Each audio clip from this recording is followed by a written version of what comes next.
Bonjour! Savez-vous que nous sommes tous des homo faber? Pas seulement des homo sapiens capables de réfléchir, mais des homo faber capables de fabriquer des outils, prolongements spécialisés de nos mains. Avez-vous déjà saisi la diversité des instruments que nos artisans, nos paysans n'ont cessé d'inventer? Et avez-vous constaté, en survolant notre pays, à quel point l'homme a imprimé son empreinte sur la terre par son travail de transformation? Dans son livre « Conditions de l'homme moderne », la philosophe Hannah Arendt insiste sur cet aspect sous-évalué de l'humanité. Elle a failli le titrer « Vita Activa ». Il y a en effet chez nous une vitalité qui nous conduit à nous agiter, non pas seulement pour survivre, mais pour laisser une trace, pour nous développer.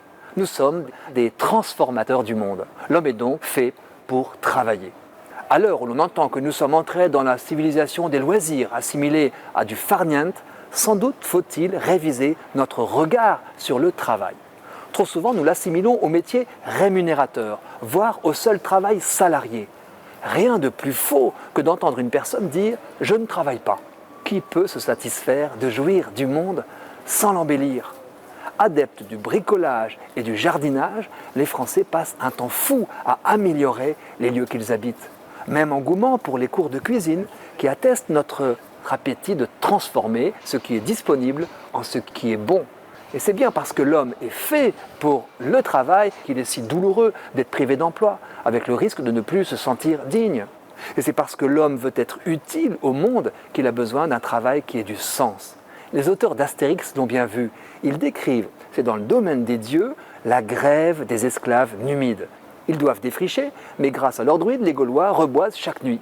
Voyant que leur travail ne sert à rien, les esclaves sont démoralisés et refusent de continuer une tâche inutile. En ces temps d'incertitude sur le sens du travail, je nous propose de mieux réaliser notre contribution à la transformation du monde. Cela intègre bien sûr notre éventuel métier, mais pas seulement. Si on comptait le travail domestique bénévole dans le produit intérieur brut, il constituerait, d'après certains économistes, près des 2/3 de ce PIB.